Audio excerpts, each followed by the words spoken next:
Merci de votre attention, madame, monsieur. L'actualité ce vendredi, le rapport du Togo sur les ODD.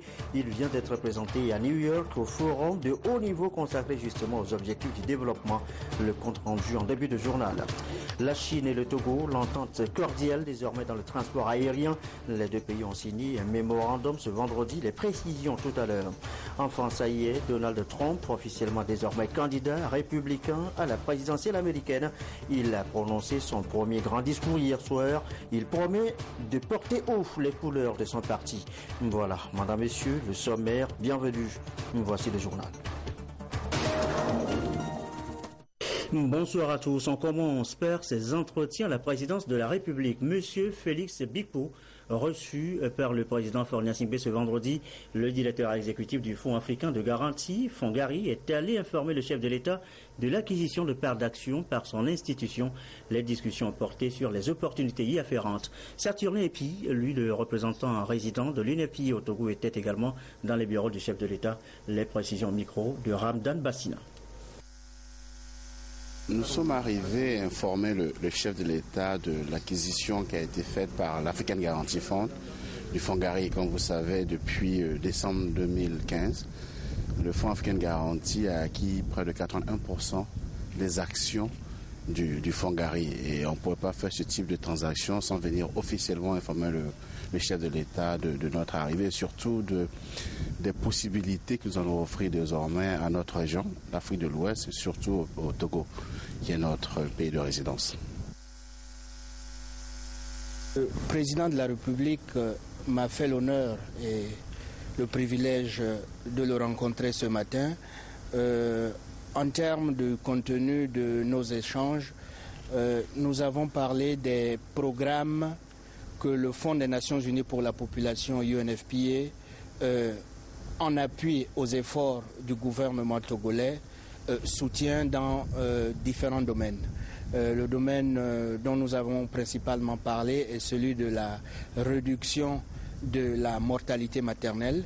Le chef de l'État togolais a lancé personnellement en 2010 la campagne pour l'accélération de la réduction de la mortalité maternelle en Afrique, Karma. Et depuis, les programmes que nous avons sur le terrain s'inscrivent dans le prolongement de cette campagne. Il s'agit de quoi? Il s'agit de s'assurer en équipant, en réhabilitant les centres de santé, notamment les maternités, en formant le personnel médical, notamment les sages-femmes, les médecins gynécologues obstétriciens. Il s'agit de se rassurer que le nombre de décès maternels soit revu à la baisse et de manière drastique, avec l'idéal que d'ici en 2030, on atteigne des proportions, j'allais dire, acceptables. Mais il n'y a rien d'acceptable au décès maternel.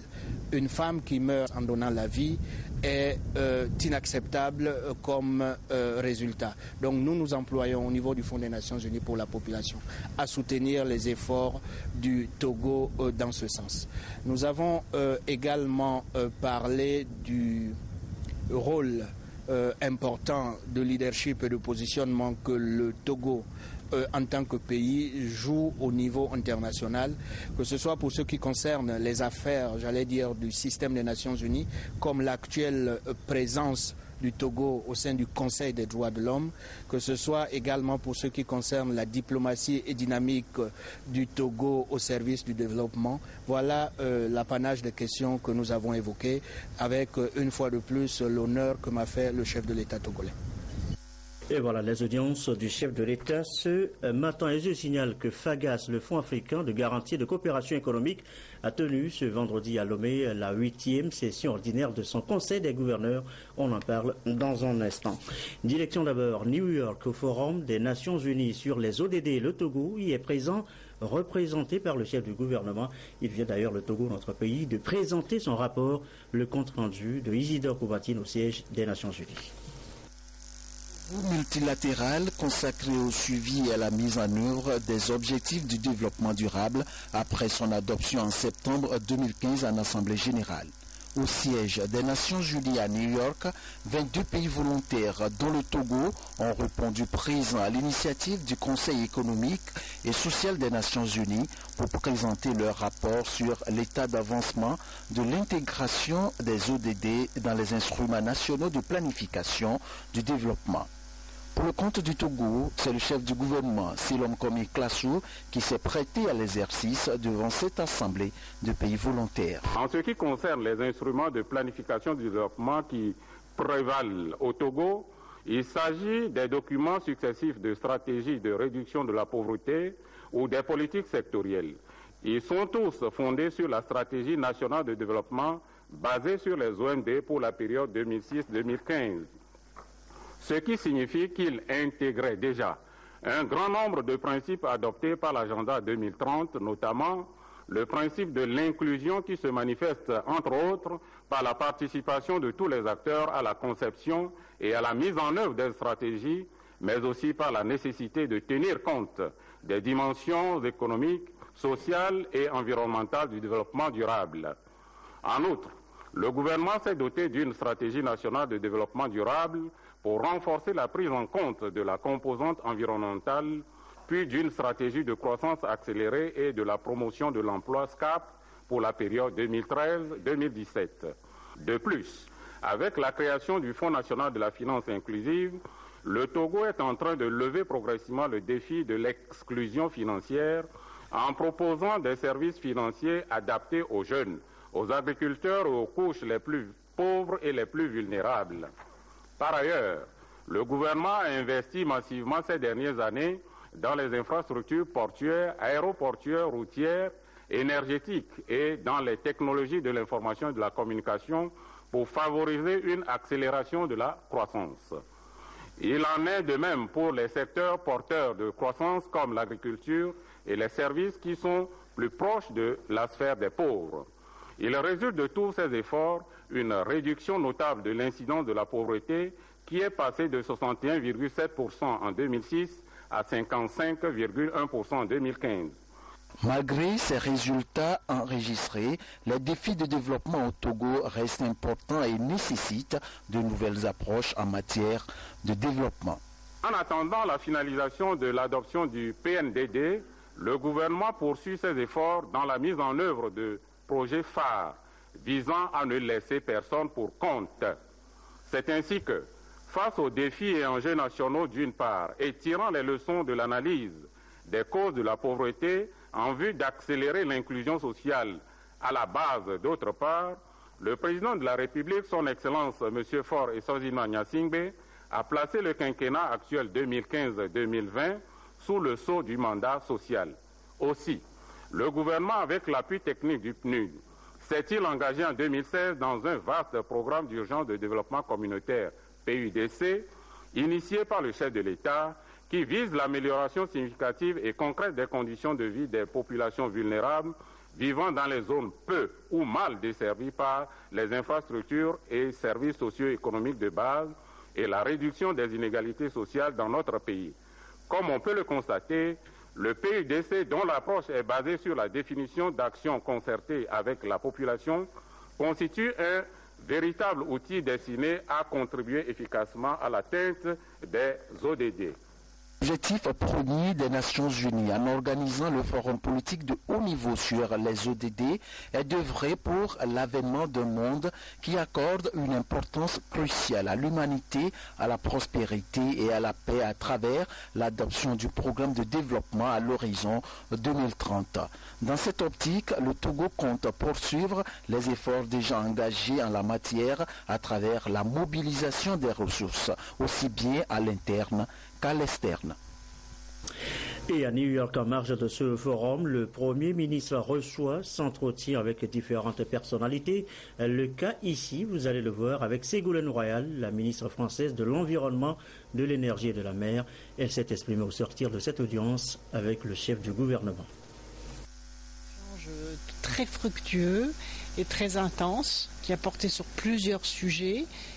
D'abord l'engagement du pays sur la COP21 et la question climatique, puisque comme de nombreux pays d'Afrique, le Togo est très marqué par la question du réchauffement climatique qui frappe très durement le secteur agricole. Et c'est un sujet auquel je suis particulièrement sensible, parce que c'est vrai que, comme on l'a vu dans les objectifs de développement durable que vous avez présentés, l'accès à l'alimentation et à l'eau potable est un bien de l'humanité, donc c'est un besoin fondamental. Ensuite, nous avons échangé sur bien d'autres questions, notamment les questions maritimes. C'est un sujet aussi sur lequel la France est très impliquée, donc c'est très important d'avoir des échanges sur les questions maritimes liées notamment au transport maritime, à la question de la pollution, à la question de l'exploitation des ressources marines, aux règles qu'il faut mettre en place. Et j'ai donc appris qu'il y avait y avoir un sommet africain sur les questions de sécurité maritime. Et j'ai proposé une coopération dans ce domaine pour échanger les bonnes pratiques, puisque comme vous le savez, la France est un grand pays maritime présent dans toutes les parties de l'océan, et par conséquent les échanges sur la question de la sécurité dans les ports, la question des pollutions par les hydrocarbures, les questions de la surpêche, les questions tout simplement de contrôle et de règles sur la protection de l'environnement de l'océan, avec la création des aires marines protégées, par exemple, qui est un sujet aussi très important sur lequel le Togo est engagé, qui a une forte expérience française aussi sur ce sujet-là. Et par conséquent, je me réjouis vraiment de ce partenariat très fructueux et très constructif. Autre personnalité a échangé avec le Premier ministre comme Selom Klassou, le directeur du Bureau pour la politique et le programme d'appui du PNUD, M. Magdi Martinez Soliman. La coopération entre le Togo et le PNUD, notamment sur le PUDC, a été le sujet évoqué, tout comme avec l'administrateur associé du PNUD, reçu lui aussi par le chef du gouvernement. Je vous propose de les écouter tous au micro de Isidore Koubatine. De recevoir Monsieur le Premier ministre chez nous, au PNUD, pour faire le point sur le travail de la République togolaise sur le programme d'urgence de développement des communautés, sur nombreux efforts pour la protection des communautés côtières et des infrastructures côtières, pour le développement économique et la croissance au Togo. Nous avons parlé des sources de financement, notamment du Fonds vert du climat et du Fonds JEF pour l'environnement, qui pourrait éventuellement aider le Togo par le truchement du PNUD. Nous avons repris ce motif du président de la République sous le sceau social pour ce mandat de 2015 à 2020, et nous sommes bien entendu très engagés dans l'appui au Togo pour obtenir les résultats de développement durable que le Premier ministre nous a exposés. Just the overall cooperation between Togo and UNDP, d'un survol de coopération entre le PNUD et le Togo. Sur la question du PUDC, sur des questions générales du développement, pas tout simplement sur l'infrastructure, microfinance, santé et ainsi de suite. Sur la préparation d'un nouveau plan pour le développement pour le Togo. Le survol de tout ce qu'ils ont discuté, c'est la coopération, le travail entre le PNUD et le gouvernement du Togo. Je vois que le Togo prend son développement très au sérieux sur l'infrastructure, sur l'aspect social, sur l'aspect économique, sur l'aspect de l'inclusion sociale, sur la question de l'inégalité. Et le PNUD est très important, très ravi et prêt à supporter, à continuer à travailler avec le gouvernement du Togo pour mettre tout cela en œuvre. Et voilà donc ce qu'on pouvait dire ce soir sur le séjour new-yorkais du Premier ministre à ce forum sur les ODD. Dans l'actualité, à signaler aussi la deuxième session extraordinaire de l'année pour les députés. Elle se verra cette session le mardi 26 juillet prochain à 9h au Palais des Congrès de l'Assemblée nationale. C'est ce qu'indique ce communiqué du président du Parlement. Je vous l'annonçais il y a quelques instants, Lomé accueille depuis ce matin le 8e conseil des gouverneurs du FAGAS, le Fonds africain de garantie et de coopération économique. En toile de fond, le bilan, les actions à mener pour redynamiser l'institution. C'est le Togo pour votre gouverne, le Togo qui préside cette session. Viviane Souvi, Augustin Kossi avec Charlotte Ronsimé. 8e session ordinaire du Conseil des gouverneurs du Fonds africain de garantie et de coopération économique FAGAS à Lomé. Une assise qui réunit les ministres de l'économie et des finances des 14 pays africains membres. Au menu des échanges, les différents rapports et les états financiers de cette institution financière internationale spécialisée dans la promotion des investissements publics et privés dans tous les secteurs d'activité économique. Depuis 2009, des actions visant au redressement et à la relance des activités de l'institution ont été menées. Au nombre de celles-ci, il convient de citer l'augmentation du capital qui est passé de 100 milliards à 350 milliards avec en 2016 un appel d'une tranche du capital à hauteur de 22,953 milliards de francs CFA pour permettre la récapitalisation du fonds. Malgré les résultats financiers enregistrés cette année, le développement progressif des activités opérationnelles est désormais une réalité avec 13 projets avalisés à hauteur de 30 milliards 724 millions en 2015 dans les domaines aussi divers que les télécommunications, l'industrie, la microfinance, la manutention portuaire et hôtelière. En outre, au cours de l'année 2015, 2 accords de siège ont été signés par le Fonds avec la République du Cameroun et la République du Rwanda en vue du renforcement des activités opérationnelles en Afrique centrale et en Afrique de l'Est. Des défis restent à relever pour le redressement et le développement économique de l'institution. La rencontre de Lomé se tient au moment où la croissance économique du continent est au ralenti. Une situation due essentiellement à la baisse du prix des matières premières, notamment le pétrole et le ralentissement de l'activité des grandes économies partenaires. Il est attendu à Lomé l'adoption d'un plan stratégique 2016-2020, la libération du capital appelé et le recrutement d'un directeur général pour renforcer les mécanismes de financement et faire du FAGAS un outil d'appui au développement et à l'intégration régionale. Économie encore et ce bémol, le Togo enregistre un déficit dans la balance commerciale au titre de l'année 2014. L'explication est toute simple, on importe plus qu'on exporte, des mesures s'imposent. Antoinette Oumaouvavor.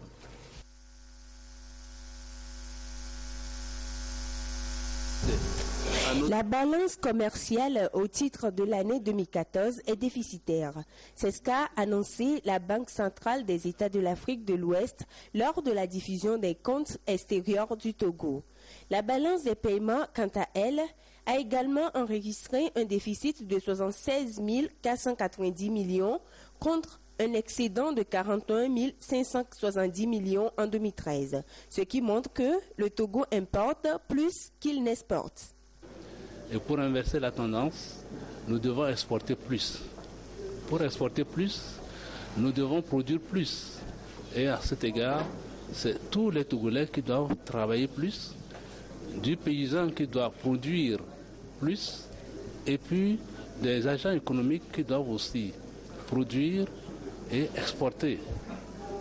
Et nous devons également consommer ce que nous produisons sans chercher à importer le riz, les poulets congelés. Parce que notre riz togolais, nos poulets togolais sont de très bonne qualité. Et les ressources que nous avons en devise pourraient servir à importer des tracteurs, à importer des machines-outils pour transformer ce que nous produisons sur place et pouvoir exporter. L'économie mondiale en 2014 a évolué dans un environnement économique et financier caractérisé par un relatif maintien du taux de la croissance économique à 3,4%.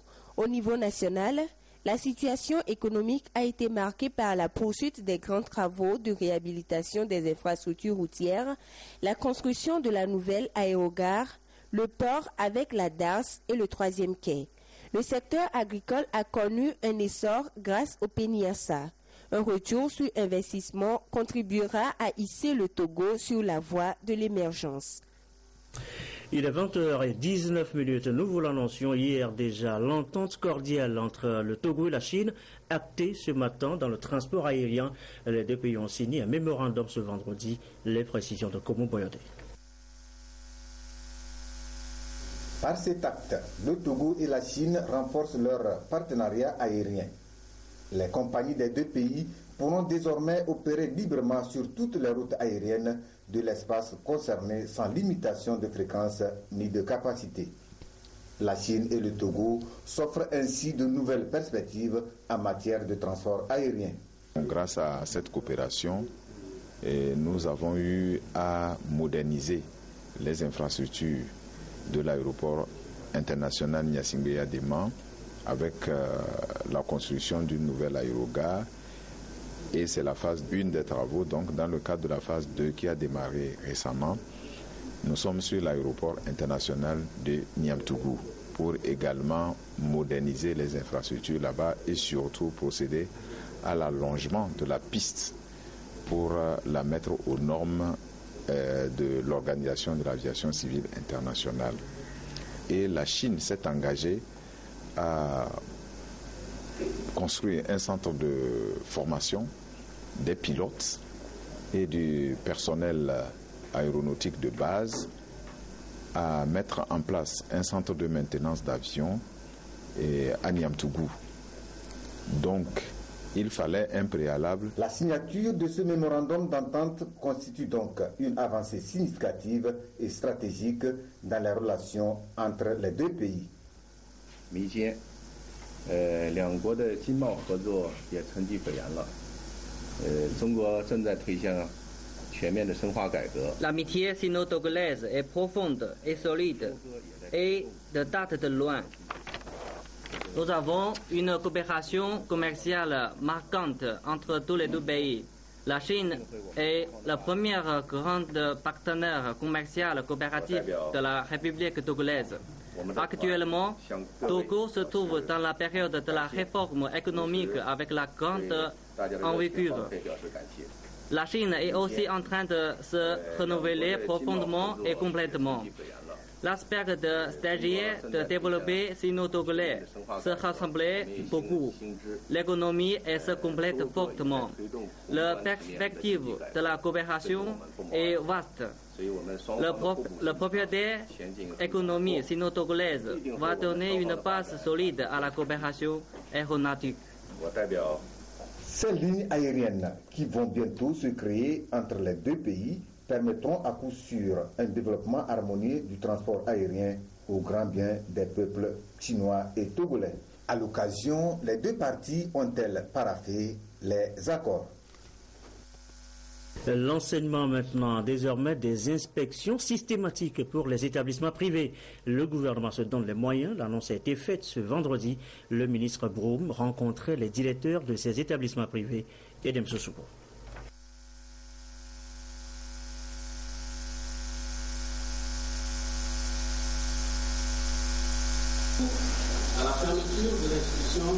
Dans un contexte marqué par l'accroissement sans cesse des effectifs dans les universités publiques du Togo, les établissements privés d'enseignement supérieur sont de plus en plus sollicités. C'est pourquoi on insiste d'ailleurs à leur foisonnement. Ils sont aujourd'hui 81 installés sur toute l'étendue du territoire national.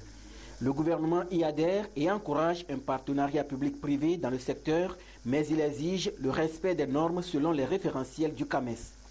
Des outils de contrôle ont été élaborés et mis à la disposition de ces établissements afin d'améliorer la qualité de la formation à leur niveau. Ils leur seront présentés ici.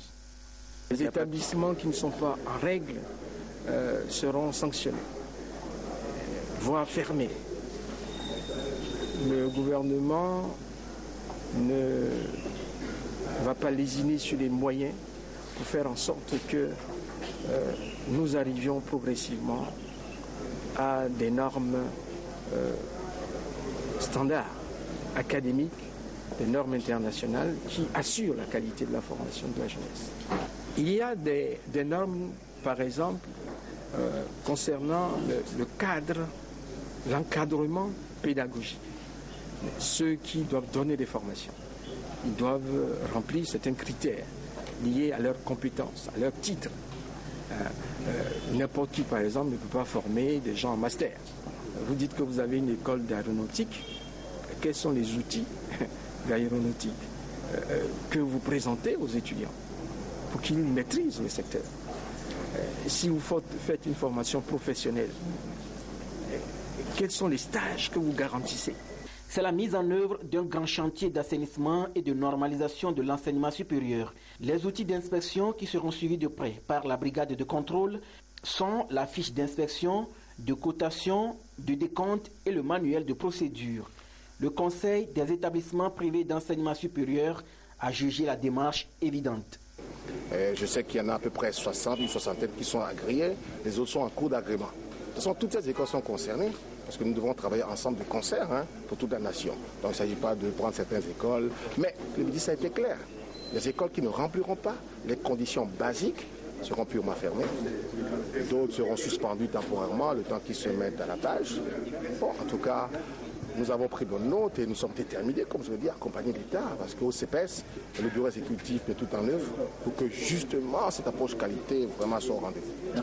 Ces inspections qui se feront périodiquement permettront de détecter les établissements privés qui opèrent dans l'illégalité, c'est-à-dire sans agrément ou avec des agréments expirés, ou encore qui donnent des formations pour lesquelles ils n'ont pas été autorisés, et surtout ceux qui évoluent sans cadre réglementaire et sans programme précis et adapté.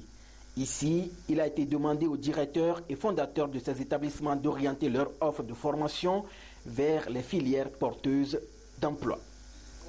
À l'étranger, c'est fait. Donald Trump a prononcé hier soir son discours d'investiture devant une foule en liesse. Il a promis de porter haut les couleurs républicaines à la présidentielle américaine.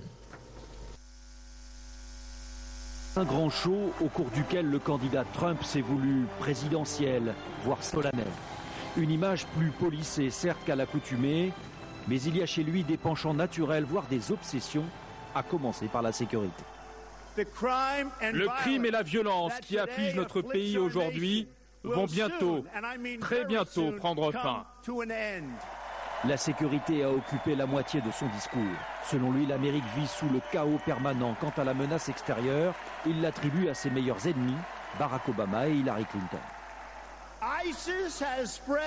Daesh s'est propagé au Moyen-Orient et dans le monde entier. L'Amérique est bien moins sûre et le monde est bien moins stable. Depuis qu'Obama a décidé de nommer Hillary Clinton à la tête de la politique étrangère. Mais Donald Trump, c'est aussi un culte de la personnalité affirmée. Sous le regard admiratif d'une assistance acquise à sa cause, il se présente comme le sauveur du pays. Personne d'autre ne connaît mieux le système que moi. C'est pourquoi je suis le seul à pouvoir régler les problèmes. L'homme d'affaires promet beaucoup, baisse d'impôts, protectionnisme économique, et il s'adresse aux plus démunis. À ceux qui travaillent dur et qui ne se sentent plus écoutés. Je suis votre voix. Le candidat républicain a plutôt réussi son examen de passage. Il voulait conforter son électorat tout en s'ouvrant aux plus modérés des républicains. Cela reste à confirmer. Retour chez nous, l'Égypte en fête demain. La République arabe célèbre le 64e anniversaire de son indépendance. Une célébration anticipée ici au Togo hier dans les jardins de l'ambassade d'Égypte. À Lomé, Sonia Médico, Lucassi, Félix Simdacha.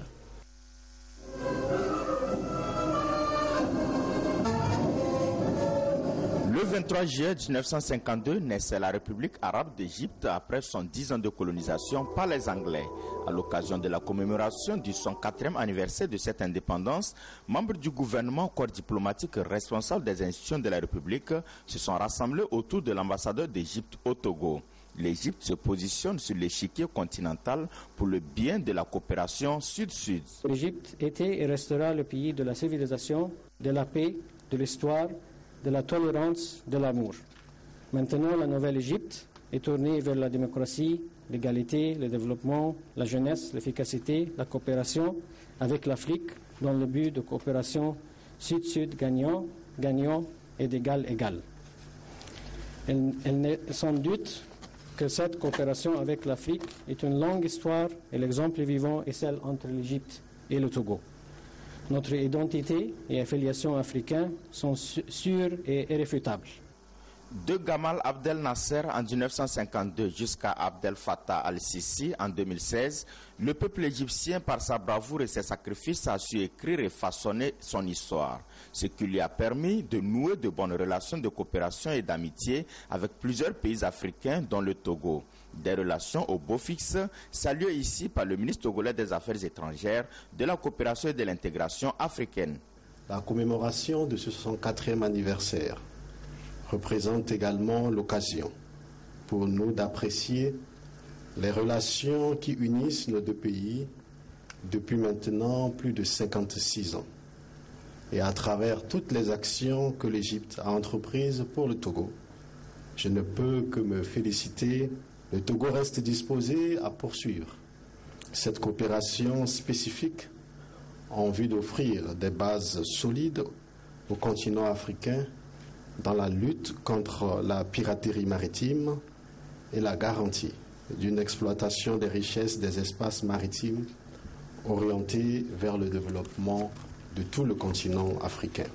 L'Égypte s'engage pour plus de justice sociale et de droits de l'homme afin de consolider sa démocratie. Il a réaffirmé sa disponibilité à accompagner le Togo dans l'organisation du sommet sur la sécurité, la sûreté maritime et le développement qui se tient en octobre prochain à Lomé. Sur le communiqué de RAC, avant de refermer cette édition, communiqué relatif au renouvellement de l'autorisation d'installation et d'exploitation des radios et télévisions privées. Le président de la Haute Autorité de l'Audiovisuel et de la Communication porte à la connaissance des promoteurs et des responsables des radios et télévisions privées qu'en application des dispositions de l'alinéa 2 de l'article 51 de la loi organique relative à la haute autorité, le processus de renouvellement des autorisations d'installation et d'exploitation des entreprises de presse audiovisuelle privée entamé depuis 2013 a abouti le 19 mai 2016 à la signature des conventions de renouvellement des autorisations d'une quarantaine d'organes. Cette signature avait été précédée du 4 au 6 avril 2016 d'une tournée de sensibilisation de la haute autorité auprès des organes retardataires et des lettres de rappel à l'ordre leur avaient été adressées, les enjoignant de déposer au plus tard le 30 avril 2016 le dossier complet de renouvellement de leur autorisation. Malheureusement, plusieurs sociétés de radiodiffusion et télévision privées ne se sont pas mises en conformité avec la haute autorité jusqu'à ce jour. En conséquence, un dernier délai fixé au 31 août 2016 est accordé à toutes les sociétés de radiodiffusion et télévision privées qui ne l'ont toujours pas fait afin de leur permettre de se mettre à jour. Passé ce délai, elles seront considérées comme illégales et se verront retirer leur autorisation d'installation et d'exploitation. Ce rendez-vous à noter au cœur de la nation ce soir sur notre antenne. Anita Tigapou et ses invités vous donnent rendez-vous tout à l'heure à partir de 21h. Le débat porte sur le statut des artistes au Togo. C'est la fin de cette édition. Je vous souhaite un excellent début de week-end. Une belle soirée.